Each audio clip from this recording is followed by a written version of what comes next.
ఏపీకి గేట్లెత్తిన రేవంత్ గురుదక్షిణగా గోదావరి కృష్ణ జలాలు చంద్రబాబుకు దారాదత్తం ఆంధ్రకు నీళ్ల కోసమే దేవాదుల పంపులు ఆన్ చేయడం లేదు పంటలు ఎండుతుంటే నీళ్ళు ఇవ్వకుండా రైతుల నోట్ల మట్టి కొడతారా బీఆర్ఎస్ హయాంలో నాట్లప్పుడు రైతు బంధు ఇప్పుడు ఏమైంది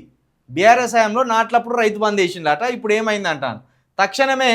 దేవాదుల మోటార్లు ఆన్ చేయాలి మాజీ మంత్రి హరీష్ రావు బీఆర్ఎస్ బృందంతో కలిసి హన్మకొండ జిల్లా దేవన్నపేటలోని దేవాదుల పంప్ హౌస్ను పరిశీలిస్తున్న బీఆర్ఎస్ ఎల్పీ ఉపనేత హరీష్ రావు మొత్తానికి దేవాదుల మోటార్లు ఆన్ చేయకుండా ఆ దేవాదుల కాలువల కింద ఉన్న పంటలన్నీ ఎండిపోయేటట్టు చేసి నీళ్ళు ఇవ్వకుండా రైతులను అరిగోస పెడుతున్నారు. ఇది వరంగల్ జిల్లా, ప్రస్తుతం హన్మకొండ జిల్లా కిందికి వస్తుంది దేవన్నపేట అనేది. మొత్తానికి బీఆర్ఎస్ హయాంలో నాట్లప్పుడు రైతు బంధు ఇచ్చినాం, ఇప్పుడు నాట్లు అయిపోయినాయి, ఎండాకాలం వస్తుంది, అటు నీళ్ళు ఇస్తలేరు, ఇటు కరెంట్ ఇస్తలేరు, ఇటు రైతు బంధు వేస్తలేరు.